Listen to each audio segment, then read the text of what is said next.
ਜ਼ਰਾ ਇਹ ਵੀਡੀਓ ਵੇਖਿਓ। ਲਾਲੇ ਕੱਪੜੇ ਹਾਂ ਹੁਣੇ ਹੀ ਲਾਏ। ਆ ਮੈਂ ਵੀ ਬਸ ਹੁਣੇ ਲਾ ਕੇ ਲਿਆਈ। ਮੈਂ ਤੁਹਾਨੂੰ ਵੇਖ ਲਿਆ। ਹੋਰ ਕਿਵੇਂ ਕੀ ਕਰਦੇ ਬੱਚੇ? ਬੱਚੇ ਤੇ ਭੇਜਦੇ ਆਪਾਂ ਨਾਨਕੇ। ਅੱਛਾ ਚਲ ਗਏ ਨਾਨਕੇ ਛੁੱਟੀਆਂ ਕੱਟਣ।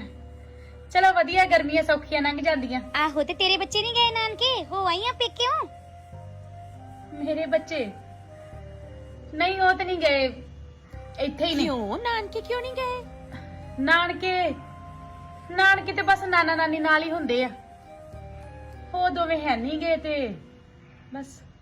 ਕੋਈ ਵੀ ਨਹੀਂ ਹੈਗਾ ਪੇਕਿਆਂ 'ਚ? ਨਹੀਂ ਹੈਗਾ, ਵੀਰ ਤੇ ਹੈਗਾ, ਨਿੱਕਾ ਭਰਾ ਆ, ਵਿਆਹਿਆ ਵਾ। ਫਿਰ ਚਲੋ ਦੇਖੋ ਚੱਲ ਜਾਣਾ, ਨਿਆਣਿਆਂ ਨੂੰ ਮਿਲਾ ਲਿਆਉਣਾ ਸੀ ਕਿ ਨਹੀਂ ਮਿਲਦੇ ਵਰਤਦੇ ਨਹੀਂ ਗੇ। ਕਿਉਂ? ਕੀ ਹੋਇਆ? ਕੀ ਹੋਇਆ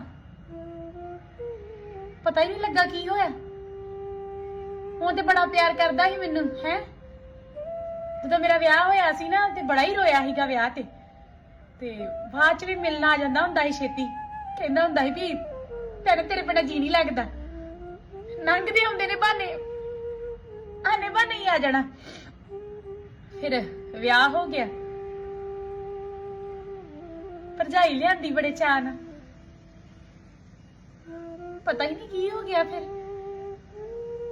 ਨਿੱਕੀ ਨਿੱਕੀ ਗੱਲ ਦੇ ਰੋਸੇ, ਮੈਂ ਐ ਨਹੀਂ ਕੀਤਾ, ਉਹਨੇ ਐ ਨਹੀਂ ਕੀਤਾ, ਤੂੰ ਐ ਨਹੀਂ ਕੀਤਾ।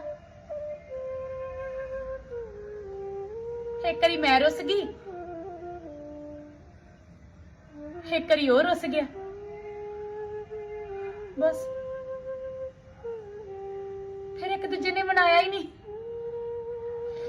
ਆਪੇ ਆ ਕੇ ਮਨਾ ਲੈਂਦਾ ਹੁੰਦਾ ਸੀ। ਕਹਿੰਦਾ ਸੀ ਵੀ ਭੈਣੇ ਤੇਰੇ ਬਿਨਾਂ ਜੀ ਨਹੀਂ ਲੱਗਦਾ। 3 ਸਾਲ ਹੋ ਗਏ ਆ, ਬੋਲਿਆ ਹੀ ਨਹੀਂ। ਪਤਾ ਨਹੀਂ ਹੁਣ ਕਿਵੇਂ ਜੀ ਲੱਗ ਜਾਂਦਾ ਉਹਦਾ। ਚੱਲ ਕੋਈ ਨਹੀਂ, ਰੋਣਾ। ਰੋਂਦੀ ਨਹੀਂ ਗੀ, ਬਸ ਰੋਣਾ ਆ ਜਾਂਦਾ। ਮਾਂ ਪਿਓ ਤੋਂ ਬਾਅਦ ਉਹੀ ਤੇ ਇੱਕ ਸਹਾਰਾ ਮੇਰਾ।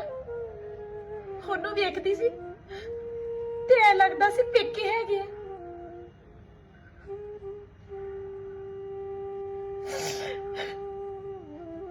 ਬੱਚੇ ਪੁੱਛਦੇ ਰਹਿੰਦੇ ਛੁੱਟੀਆਂ 'ਚ, ਮੰਮੀ ਸਾਰੇ ਦੋਸਤ ਨਾਨਕੇ ਜਾਂਦੇ, ਆਪਾਂ ਕਿਉਂ ਨਹੀਂ ਜਾਂਦੇ? ਸਮਝ ਨਹੀਂ ਆਉਂਦੀ ਕੀ ਦੱਸਾਂ। ਬੜੀ ਯਾਰ ਬਣਾਇਆ, ਫੋਨ ਵੀ ਕੀਤੇ, ਮਾਫੀਆਂ ਵੀ ਮੰਗੀਆਂ। ਚੱਲ ਜੇ ਮੇਰੀ ਕੋਈ ਗਲਤੀ ਤੇ ਮੈਨੂੰ ਮਾਫ ਕਰ ਦੇ।